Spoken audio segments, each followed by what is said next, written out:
Well, I have goosebumps, and with that, let's bring up today's guest, the all-time hit king, Charlie Hustle, Mr. Pete Rose.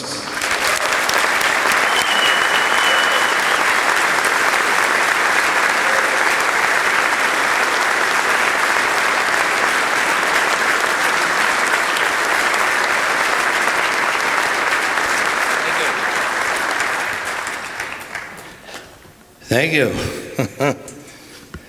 Somebody had to do it. You know, when I got that hit to break Cobb's record, believe it or not, the first guy to congratulate me was from Gastonia. Tommy Helms. Went to West Mecklenburg High School. Was Rookie of the Year in the National League in 1966. I played here in 1962. Damn, I'm old. You had a team here that represented the Minnesota Twins. I played for the Macon Peaches, which was a Reds team. We had 7 players off that team that made the big leagues. So needless to say, we had a hell of a team. Does everybody in the audience remember Don Zimmer? Okay, we lost Don three and a half years ago. And when he was alive, I used to tell people that there's one person in the world that knows more about baseball than me, and that was Don Zimmer. And ironically, as it seems, or as it is, we grew up on the same Little League field, same coaches, same American League field and coaches, same high school field and coaches. Matter of fact, our dads were Little League teammates. And Don's dad and my dad used to take us to River Downs racetrack every Saturday. That's where all that shit started.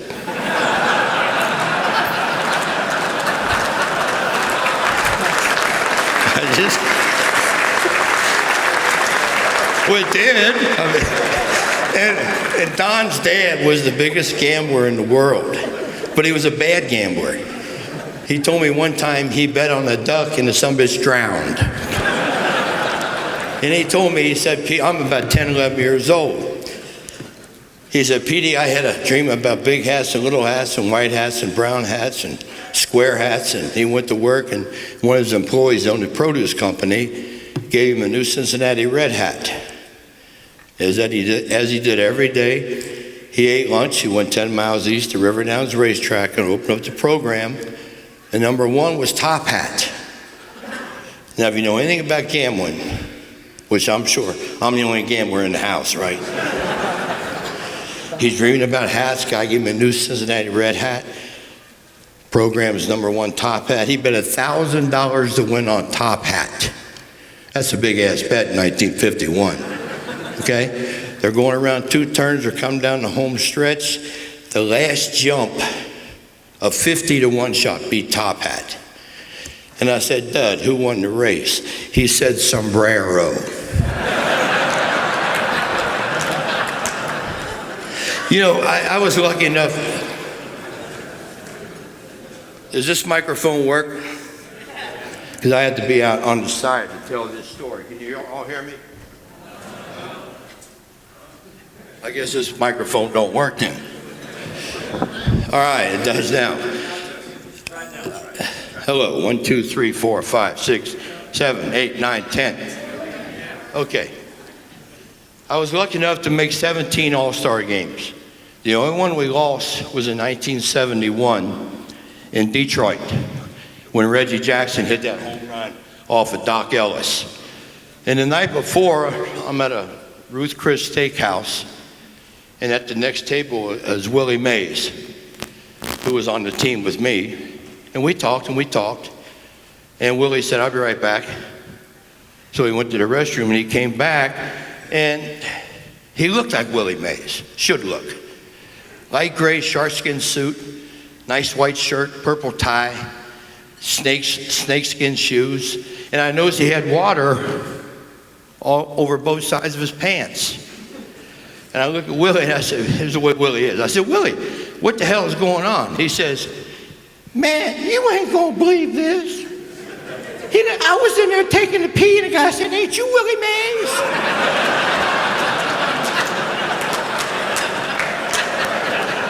Can't you see that happening? Somebody in this world peed on Willie Mays.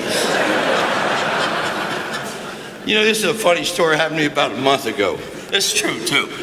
I'm going to get some gas, and this older lady is standing outside. She's smoking a cigarette, and I'm getting ready to walk in. She's, how you doing? I don't know why. I said, fine, how you doing? Now, little do I know, she's working behind the counter. So she says, can I help you, sir? I said, yeah, give me 50 on 5. Okay? Now, every time I go to that gas station, I have to talk like this. And she calls me Charlie because I paid for it with my Charlie Hustle credit card. So she thinks I'm Charlie Hustle. That's how small the world is. Johnny Bench, I think, spoke at you guys' thing last year. And I remember 1979, I went back to the Reds as a Philadelphia Philly. And they had 42,000, wanted to see me get a hit, homecoming. And it's one of those nights where Eric Gregg, the umpire, and Johnny are just arguing back and forth every pitch. And I'm up there, I can hear him arguing, you can't. But Johnny, he knew how to argue. You know, he'd be quiet, say, why don't you bend over, you fat ass, so you can see the ball. And he'd have what he had to say to Johnny. And I'm saying, guys, they want me to get a hit, will you shut up? Put a lid on it. I got 40,000 people want to see me get a hit. So now it's 2-2. Guy throws one right down the middle. Eric says, ball 3. Now, Johnny starts arguing, and everybody in the world knows they're arguing. Okay? So Eric has enough. He rips his mask off. He looks down the bench. He said, bench, you say one more damn word, I'm going to bite your head off. Johnny looked up and said, if you did, you'd have more damn brains in your stomach than you got in your head. Next pitch was right down the middle. He said, ball 4. I said, see you later. Then another time we're playing, and this is a funny one too. You got to be there to appreciate these stories. We're playing against the Pirates. Manny Sanguillen is catching for the Pirates. Ugliest son of a bitch in the world. And I remember one time he said, Petey, I have a problem. I said, what's the problem? He said, I have 9 kids. I said, what's the problem? He said, I have 1 daughter. I said, what's the problem? He said, she looked like me. I said, what's the problem? He said, she's going to be old maid. Anyway, I guess you don't have old maids in North Carolina. I don't know. Manny, I come up to bat. It's hot as hell in Cincinnati. 98 in the shade. Humidity. Shag Crawford, he's an umpire, of course, good one. He's down on one knee and he's white as a ghost. I'm just a kid. I've been in the league 2 weeks or so, all right? I look at him, I say, Shag, you all right? You know, I like the umpires. He said, just swing the bat. I said, pardon me? He said, I don't give a shit if he rolls it up there, I'm calling strikes. I said, Shag, what's the problem? He said, same again. He stinks, he's farting, he's belching, and it's all staying at home plate. Iron 40-minute game, fastest game I've ever played in my life.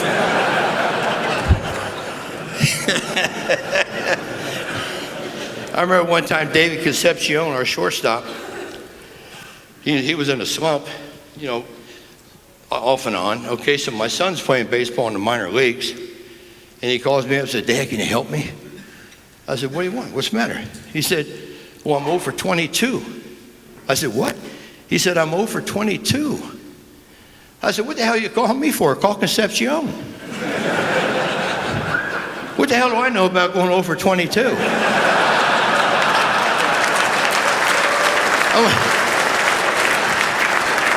I went 0 for 5 a couple times.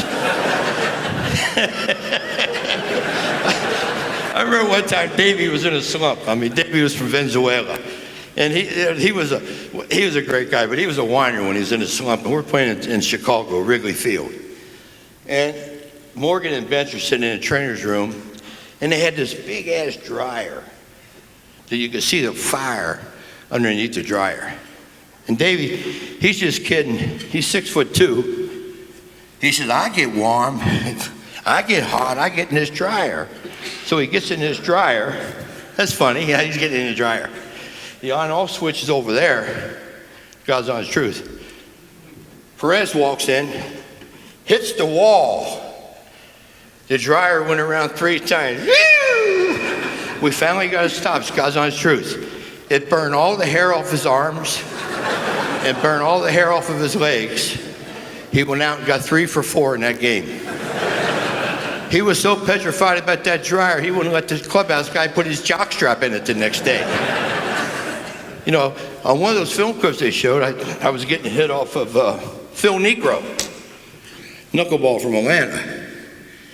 I got 64 hits off of Phil Negro. So most of anybody. I don't know what's funny about that.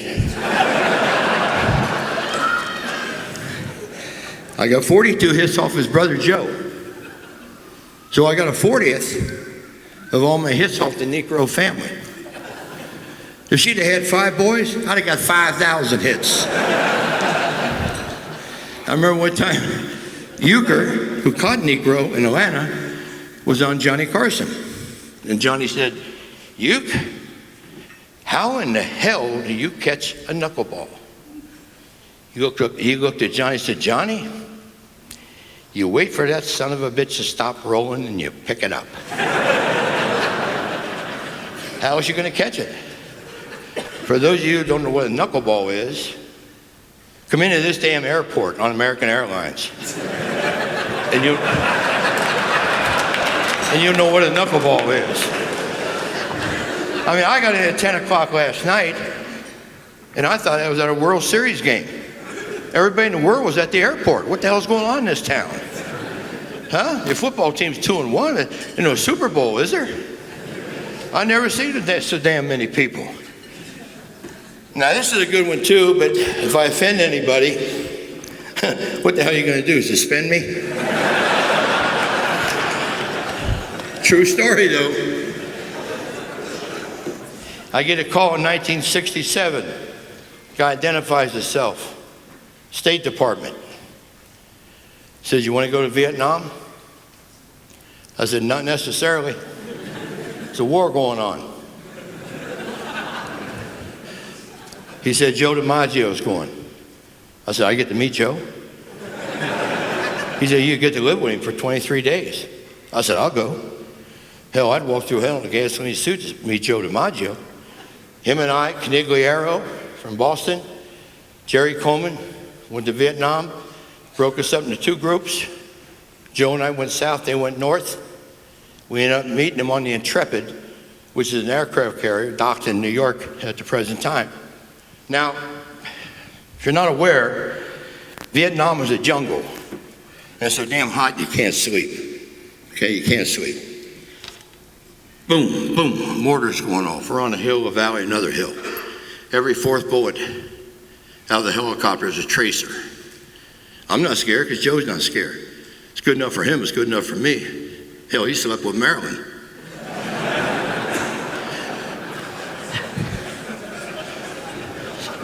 No, I didn't sleep with Joe, for you butts out there. He says, man, I got to take a shower. I said, Joe, we're in the middle of a jungle. You can't take a shower. He said, I got to take a shower. I'm Joe DiMaggio. So the only way you could take a shower is a guy had a bucket of water, me, got up on a chair, me, poured the water into this canvas thing, me, pulled the string, Joe took a shower. I gave Joe DiMaggio a shower. Okay? Now, the best way to describe Joe DiMaggio is he was a penis with a man hanging from it.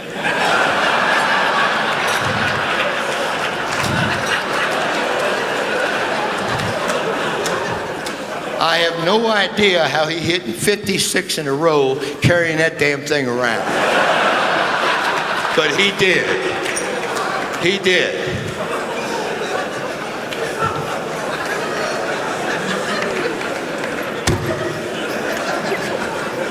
That was worth the whole damn trip.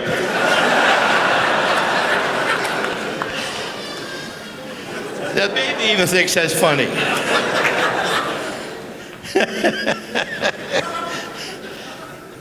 You know, I was very, and I have to disagree with one of the gentleman's statements, because I have my own opinion in this. The greatest baseball player in the history of baseball, without a question, was Babe Ruth. Because Babe Ruth did what I don't think Michael could do, I don't think Gretzky could do, I don't think Tom Brady could do. He saved the game by his presence in this town for a weekend. They sold out every time Babe Ruth appeared at the ballpark. It's hard to save a game, and Babe Ruth saved the game of baseball. I remember 15, 16 years ago, I was up in Cooperstown. Don't get alarmed. I'm allowed in Cooperstown. I'm just not allowed to hang. And Babe Ruth's daughter walked 3 blocks down to where I was signing autographs to say hi. Now, I'm probably the only guy that feels this way, but I was nervous. Matter of fact, I was more nervous talking to her than I was when I was standing in front of that asshole federal judge. And then she said, if my dad was alive, he'd appreciate the way you played the game. Okay? So now, 2 days later, I'm down in Tampa flying home to LA where I lived, and Priscilla Presley's sitting in front of me. She slept with Elvis. I'm hanging around with the right people, you know what I mean? And in the course of 3 days, I met Babe Ruth's daughter and Elvis's wife. I was having a hell of a month. I almost start gambling again right then. Okay? And, you know, I let off for the Big Red Machine. Think about this. The next 3 guys that batted after me all have statues at the ballpark. Well, I take it back. Morgan has a sculpture. Whatever that is. And Tony Perez, who hit behind Johnny Bench. Johnny Bench, the greatest catcher of all time. Okay? Tony Perez was the second baseman on the Geneva Reds in 1960, 2 months out of Cuba. I was 2 days out of high school in Cincinnati. I flew to Geneva to play for the Reds. They moved him to third. That was 58 years ago. That's how long I've known Tony Perez. Okay? And I had lunch with him about 2 weeks ago over in Cincinnati. And I sat there for 2 hours and have no damn idea what he said. He still can't speak English. And I can't speak Spanish. So we're sitting there going like this to each other. But like I said, he hit almost 1,700 RBIs hitting after Johnny Bench. Now you have to understand one thing. Johnny didn't leave a lot of ducks on the pond. And when Johnny was on first, it took a triple to score him. Yeah, he was slow. Yeah.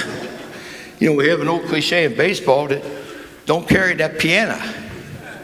But it's okay to carry a piano, but please don't stop to play the son of a bitch. And that's what Johnny did. That's the kind of teammates. When I went to Philadelphia, I had Mike Schmidt, the greatest third baseman ever, was my teammate. And I had Steve Carlton and Greg Luzinski. Then when I went to Montreal, I had Gary Carter, teammate. Andre Dawson, Tim Raines. I played with Frank Robinson.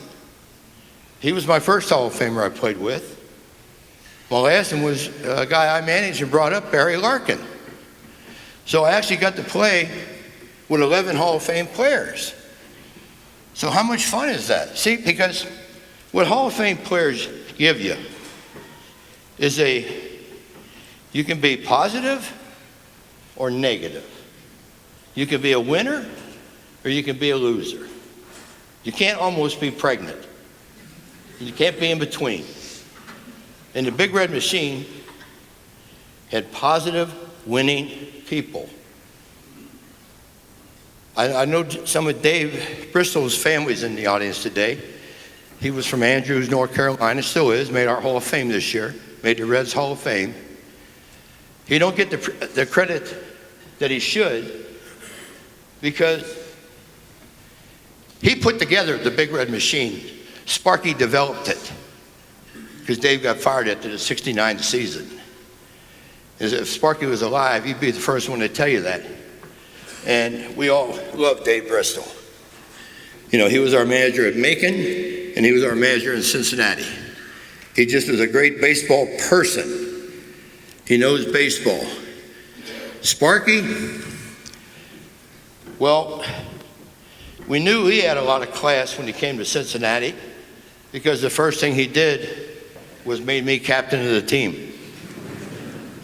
But Sparky was probably the most street smart guy I ever been around in my life.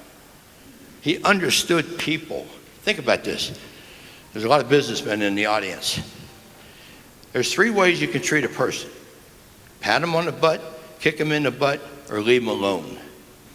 You don't kick the guy and he's patted. You don't pat the guy and he's kicked. You don't kick the guy and he's left alone. If you're going to ask him to go to war with you every night, is what you do as a manager or a coach of football or a coach of basketball, you got to know what makes him tick. Who wants to bat with a man on second, 2 outs? Who wants the ball base loaded, 1 out, need a strikeout? Some guys don't want it. Sparky, all managing is knowing your people. You know, obviously if you have a company and you have 400 employees, it's hard to know everybody. But if you got 10, it's not that hard. You'll be a better business if you know your people. It's the same as sports. You know, everybody makes it too difficult. Playing baseball is fun. You know, I did the same thing as an 8-year-old I did when you were watching me on TV. So I did the same way. Just didn't have as nice a uniform on. Wasn't as many people in the audience. But it was fun. But I was lucky in this respect. I had a father who was an athlete. Probably the best football player to come out of Cincinnati. That was my love, football. That was my love, football. You know, our host here was talking about his favorite sport is baseball. Well, I know a lot about baseball, but I'd rather bet on football. Well, I'm sure I'm the only one that bet on football. The only difference is you guys and me, I live in Vegas where it's legal. And you guys don't. You guys are doing illegal gambling, and you're going to get suspended from baseball if you keep doing it. They're going to kick your ass right out of there. You won't be allowed to watch a baseball game. You know, I was telling these guys I'm sitting with down there, this is funny, I think. The Reds play their games on Pete Rose Way. And I've never been in the clubhouse. I'm not allowed in the clubhouse because of baseball rules. I've never been around the batting cage, but they play on my street. Is that fair? Is that fair? I don't think it's fair. But I'm not going to get in front of a group in Charlotte and complain about being suspended because I screwed it up. I'll suffer the consequences. But I don't know if anybody in the audience, we got 700 people out here, that when I bet on my team to win, that I affected any of you people. Okay, me getting suspended cost me $90 million. $90 million. The bad thing about that, it's a lot of money. And if I hadn't got suspended, I wouldn't be in Charlotte today talking like I am right now. I'd be somewhere on a yacht or something. You know, I did New Year's Eve with Roger Clemens last year down in Cabo, and he was talking about, you remember the pitcher El Duque from the Yankees? You know, they had a birthday party for him one night at Yankee Stadium. And if you listen to El Duque, when he come from Cuba, he was in a canoe with sharks circling around him. Roger said he was on a yacht with a cigar and a glass of champagne. Okay, and he lied about his age. And when they went to the birthday party, they found out he was 33, and he told everybody he was 29. So Roger brought him in 4 birthday cakes, which I thought was pretty funny. But, you know, there's so much going on in sports today. Who's the best team in baseball today? I don't know. Boston certainly got one of them. The Dodgers got one of them. Milwaukee's got one of them. The Cubs got one of them. I used to say before the Cubs won the World Series a couple years ago, it was a standing joke whenever Cub fans, and there are millions of Cub fans. You know, well, there's some Cub fans here, yeah. But before you won that World Series, God used to tell the Cubs, don't do nothing till I get back. And they listened. He got back. I didn't see him, but he got back. But they won it. They deserved it. And we'll go from there. So I think we're going to have some questions. You going to come up here and help me out with this? Yeah, absolutely. Just if it's quiet, we'll be able to hear the questions. Are you going to take questions? You're going to ask questions. I'm going to ask. What else do they want to participate? Can you guys hear me on this one? We're good? Well, you don't ask them, can you hear? You ask them, do you want to hear me? Well, no, they want to hear you. Okay, no, I'm just kidding. All right, so you mentioned some of the current baseball players right now as we're heading towards the postseason. Yeah. I want to ask you about, you've seen so many players through the days. People say Mike Trout is a potential all-timer. Where do you think he fits in the grand scheme? Well, Mike Trout's probably the best player in baseball today if you just go on sheer ability. Bryce Harper is in that category too. But there again, you know, when you talk about the great players in the history of the game, they have to take their team to a different level. You know, it's not all about what you do individually. You know, I was lucky enough to play in 6 World Series, only won 3, but that's why you play. You know, you got to make people understand, because everybody in this audience has sons, daughters, grandsons, granddaughters, nieces, nephews. And if you go watch them play a sporting event, don't tell me you're not in a better mood when the team wins and you're on your way home. You are. And if you're not, you shouldn't be going. You know, when I was a young kid and we lost a game, my dad wouldn't even stop to eat. He wouldn't. And if the team went into a slump, it was like going to Jenny Craig. Earn that food, brother, and win the game. It's just like, would you rather your kid come home with an A or a C? You'd rather go home with a winner or a loser? It's the same thing. You have to, because the only reason you play sports, unless you're one of us older guys out at the back hitting a tennis ball for exercises, you play sports to win. That's why you play sports, to win. Okay? And baseball is the toughest game there is. I made 9,800 outs. Almost 10,000 outs. Think about that. It's more than anybody. But the second guy on the list is a pretty good player. His name's Yastrzemski. Okay? But don't forget, I got 4,200 hits too. But I made a lot of outs. But I enjoyed making the outs. Because that's getting at bats, getting the chance. You know, of all the records I got, and I'm right behind Elvis, a little bit ahead of Michael in records. Elvis Presley, Michael Jackson. Okay. The best record I have, okay, is I played in 1,972 winning games, which, by the way, is 254 more than whoever's in second.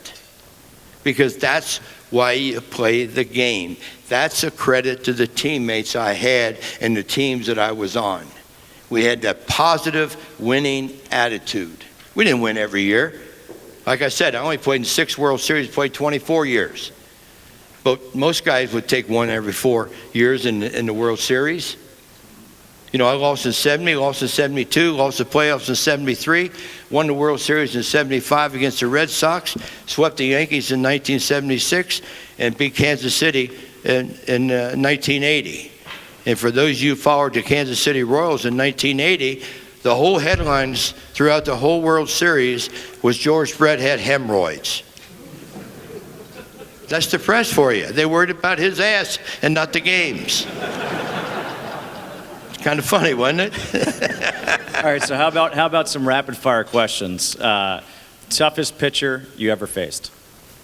I couldn't hit Koufax with this stage. I couldn't. I get 10 for 57 off of him. That's 175. I hit 307 off Bob Gibson. I hit 340 off Marichal. I hit 296 off Nolan Ryan. Nolan Ryan could throw it through a car wash and not get it wet. That's hard. That's fast. Yeah, honey, the car wash is on. It's turned on, yeah. What made Koufax so difficult? Well, I was a kid. I hadn't learned how to hit yet. You know, Koufax went to the University of Cincinnati on a basketball scholarship. Consequently, he had real long fingers, and he wrapped that curveball. Koufax was the only guy that every time he went out there, he could throw a no-hitter. And so was Nolan Ryan. He was the right-handed Koufax, but they were at different times. The most dangerous pitcher I ever faced was J.R. Richard. Here's a guy, 6'8", 99-mile-an-hour fastball, 93-mile-an-hour slider, and didn't like white guys. How you going to hit that something? I mean, you're up there like this against him. Swing at the first pitch, get out of there. He was a great pitcher, J.R. Richard. He was a good pitcher. Morgan, I played with Joe Morgan, I think greatest second baseman ever. So I already mentioned three guys that are the greatest in the history of baseball at their position. Catcher, third, second. And they're my teammates.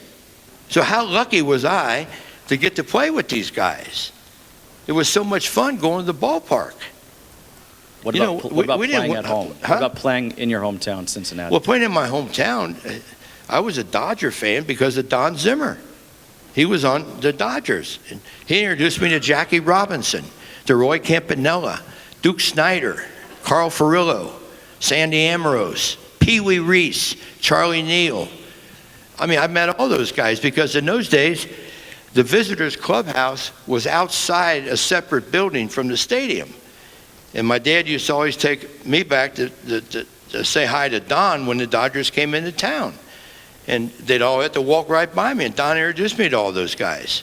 I met Jackie Robinson. He was a great guy. Campanella was a great guy. You know, I mean, the Dodgers were a great team. I mean, you got to take your hat off to them. And, you know, the first All-Star game I made in 1965, I'm just a kid, 3 years in the league, was in Minneapolis, Minnesota, at the old Met. I go to the clubhouse, the guys got me between Aaron and Mays. I'm going, what the hell am I doing here? It's Hank Aaron, Willie Mays. That's why I love those guys. They treated me like I was one of the guys, like I was a regular teammate.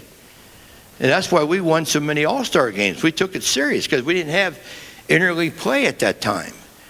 And we believed that the All-Star game was our opportunity to show the world that the National League was better than the American League. You know, I remember one time I started an All-Star game in Milwaukee.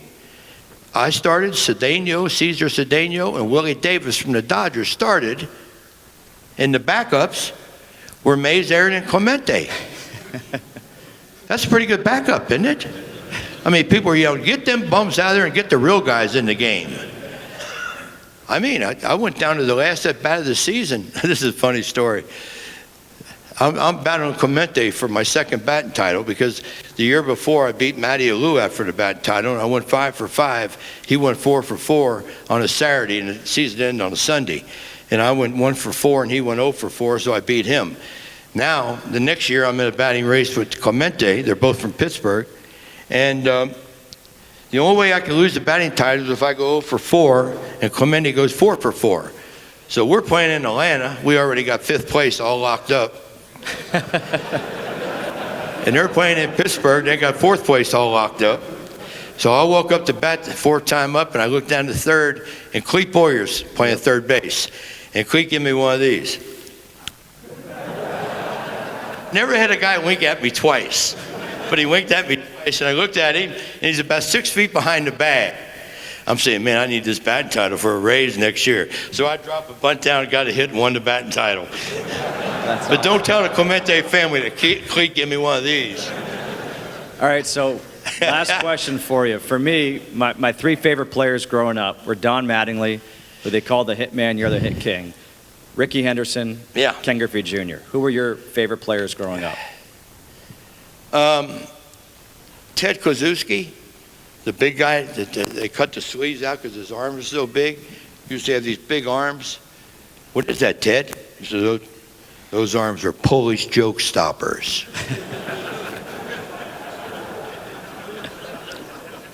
And of course, I like Frank Robinson. He came up 56. I was 15 years old. So, but I like all those guys you just said. You know, I knew Griffey Jr. when he was this big. Right. His dad was in our lineup. Yeah. And Mattingly, that's a strange stat. Mattingly played like 18 years. In the year before he got to the Yankees, they won. Then he played 18 years, and the year after he left, they won. And they never won in the 18 years he was there. And they won 27 world championships. How is that possible? Am I right about that? Greatest Yankee to ever play his whole career and not win a World Series. Well, I played against Mickey Mantle. He's the one who gave me the name Charlie Hustle. You know, I played against Stan Musial. The last hit he got, I gave him the ball in St. Louis. Playing second base, he got hit to my left, cut-off man threw me the ball, I took it over and handed it to him. Then when I broke his record, 36-31, he come out on first base in Philadelphia. Stan Musial was a great player. And Mays, Aaron, and Clemente, you know about them. You know about them. I mean, Clemente, he was such a nice guy. I mean, he you know, I played against him from 63 to 71.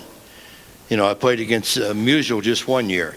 Played against Mays 10 or 11 years. Aaron, 10 or 11 years. Those guys, you know, I was lucky, man. I got to play with some of the greatest players in the history of baseball. In the history of baseball.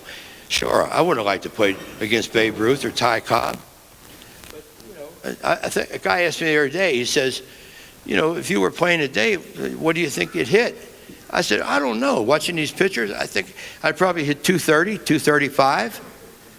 He said, why? I said, because I'm 77 years old.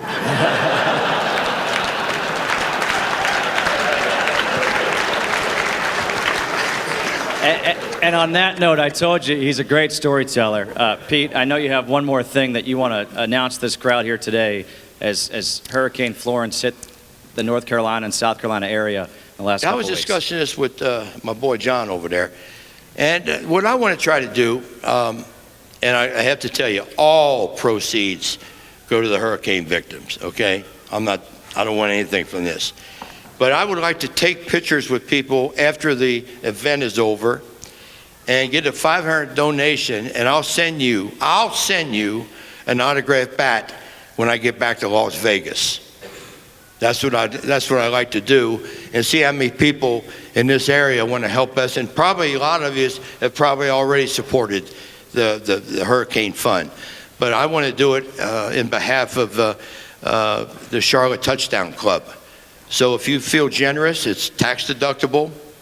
You get a picture, we'll sign the picture.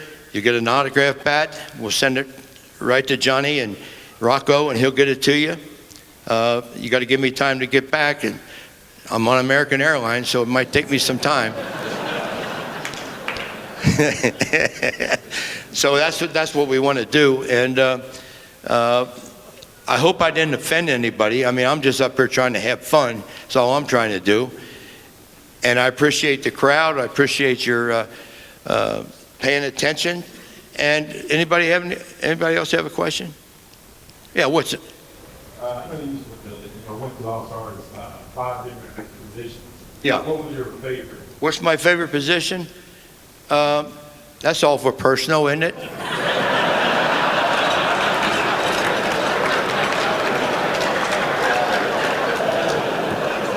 Let me tell you something, buddy. Everybody in this room has a favorite position, and I'm the only one that's going to say first base.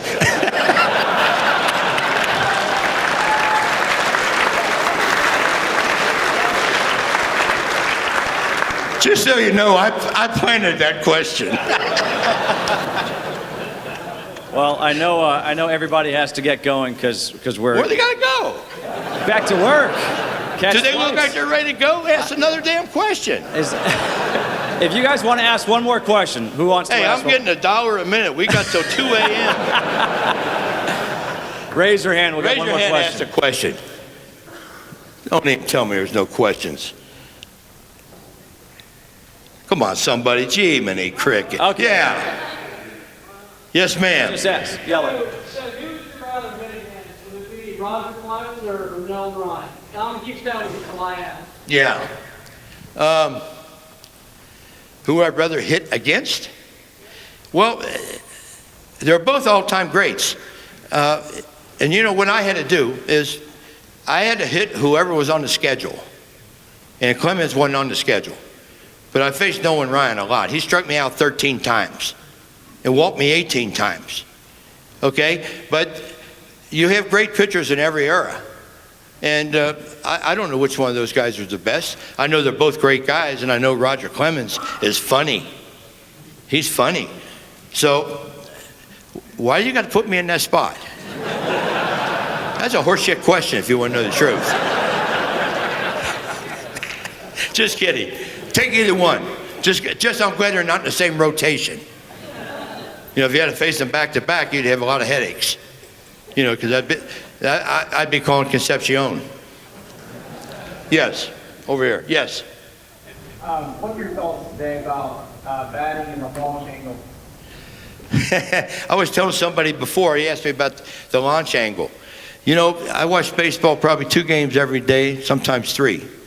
Okay? And I never see, there's 3 things you get tired of seeing every night. And if you watch baseball, you'll agree with me. Pop-ups, strikeouts, home runs. Pop-ups, strikeouts, home runs. Because they're all going like this. See, here's what you're trying to tell these guys. Let's say you play every day and you bat 550, 600 times. And you swing from your ass every time with the launch angle trying to hit a home run. You're going to hit you're going to lead the league with 50. So what are you going to do with the other 550 at-bats? Hit line drives because they're strong enough to go out of the ballpark. Hell, half of these ballparks they're playing in today, I wish I was playing in Houston. I wish I was playing in Cincinnati, Philadelphia, Camden Yards, Colorado, Arizona, Atlanta. It's like playing in here. The ball flies out of there. Don't tell me the ball's not used. I saw Bryce Harper the other day, about 2 months ago, swing in New York. The bat broke in half. This much of the bat hit the backstop, the net behind home plate. The ball went 415 feet for a home run with a half a bat. I saw a ball the other day in Anaheim, a high pop-up, hit behind the dugout. I swear to God I saw it, okay, and bounced into the second deck. Now, if that ball's not juiced, I'll kiss your ass. But they don't want to admit that because they're on the side of the guys that took steroids. Okay? Remember Paul O'Neill? I brought him up. He was a great player. But he argued about everything. And now I got Jerry Crawford, Shag's son, arguing first base. And Paul's out by this far. I mean, our dugout was from here to the gentleman in the orange from first base. So, I mean, Ray Charles could have saw it. And I need him in the game because I'm in second place. So I go out and I tell Tony Perez, my first base coach, get Paul away. I need him in the game. So I look at Jerry Crawford and say, Jerry, that was the best damn call I ever seen. But you know how this asshole is. He argues at everything. And Jerry says, I know. Now get your ass out of here. I'm going to kick you out of the game. I said, that's exactly what I want you to do. So he kicks me out of the game. Now, O'Neill Jethro is sitting in the clubhouse talking to Dave Parker. He says, you know something, Dave? He said, that's the way a manager is supposed to stick up for his player. I wasn't sticking up for him. I was trying to get him from getting kicked out of the game. He read that in my book and he got mad. He argued at everything. He never had a strike called on him, never was out at first, never out at second. You know, you're 3-0, bases loaded, strike 1, who cares? You got 2 left. You get 3, Paul. You get 3. He's a great player. So won 5 World Series. Huh? That's why he was traded? No, I would. Lou Piniella traded him. I didn't trade him. I wouldn't trade Paul O'Neill. He's a great basketball player, great golfer, left-handed, power hitter, could run. He had everything he needed as a good ball player. And he played for 4 championships in New York and 1 in Cincinnati. That's the kind of guy you want on your team. You want a guy that's used to winning, not used to losing. That's why I'm always skeptical when teams trade for guys and they get them off a last-place team. Because if you're on a last-place team a number of years, you become a last-place team. And that's the type of guys you don't want on your team. I don't care what sport you're playing in. You want winners. You want winners. One more question from the audience. Better be a good one. Yes, sir. Hey, what was your feeling about George Foster playing with him? George Foster. George Foster. Yachts? Yahtzee? Foster? George Foster. Well, hell, I moved from left field to third base to give him a chance to play. I did. I was a left fielder on the Cincinnati Reds. Sparky calls me in the office on May 4th. And we got a game against Atlanta on May 7th.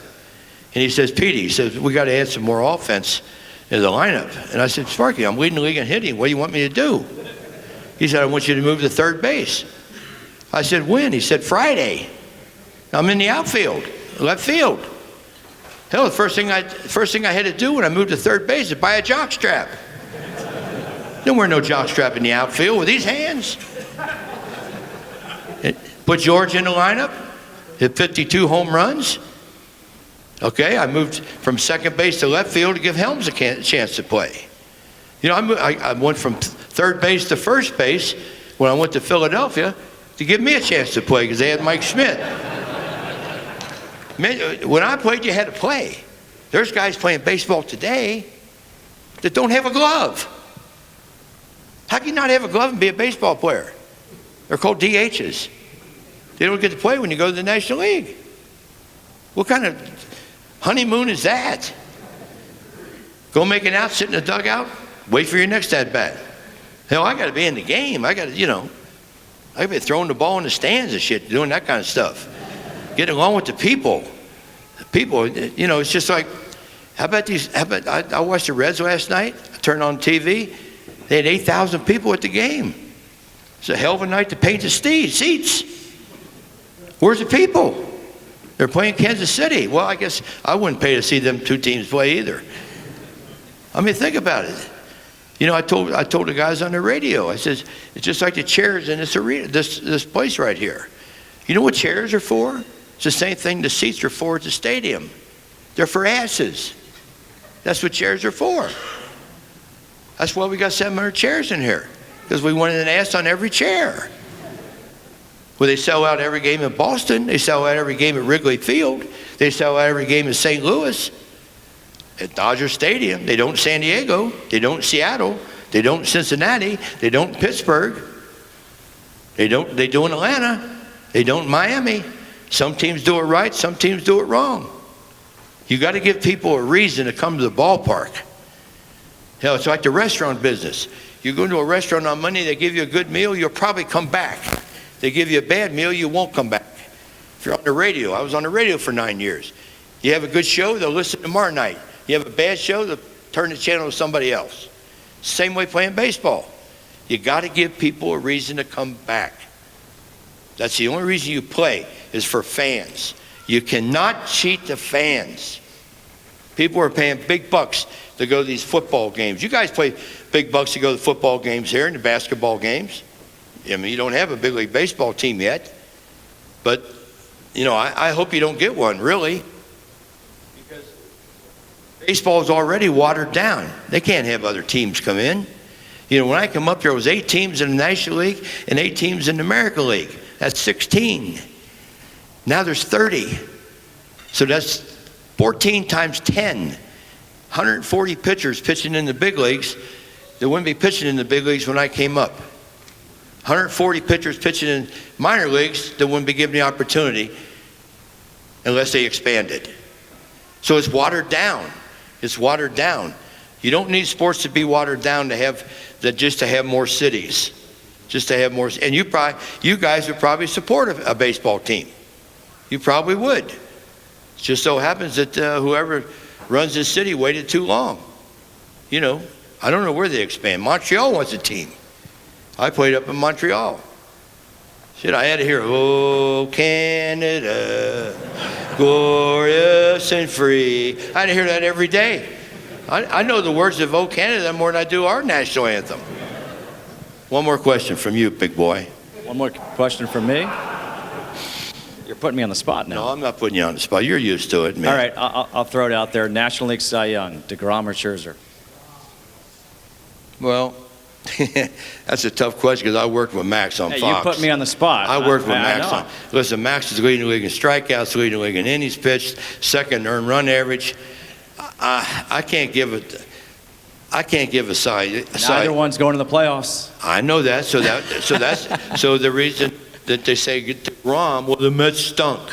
Well, Washington is the biggest disappointment in baseball this year. You played with Steve Carlton, though. He won it when the Phillies were Yeah, back. but he won 28 games. They only won 54, and he won 28 of them. Okay? I mean, DeGrom was 10-9, right? 170 ERA. I don't care about earned run averages. Okay? When you look at the results tomorrow, you don't look. Oh, let's see. St. Louis won 2-1. It don't say anything about earned run average. It's how many? If you get one more run in the opposition. Max won 18 games, right? And Max has won 2 or 3. Plus, I worked with Max on Fox. So you say Max Scherzer? Yeah, I worked with All A-Rod. right, I there worked you with have A-Rod. How'd you like to work with A-Rod? A-Rod's the luckiest guy in the world, okay? A-Rod's got about $400 million in the bank, and he sleeps with J-Lo. And she's worth $400 million. I mean, that was a merger. And Frank Thomas. I mean, Frank Thomas and A-Rod, those guys are the greatest. You work for Fox. Yep. You know all Yep. about the Fox people. Yeah. And, it's fun to work with people like that because they enjoy doing what they do. I don't know why A-Rod flies around. He's on TV more than the weatherman. And the weatherman's on every day. He's doing something somewhere. Speaking of the weather, again, Hurricane Florence, what Pete had said before, let's not forget about that. You take a picture with Pete.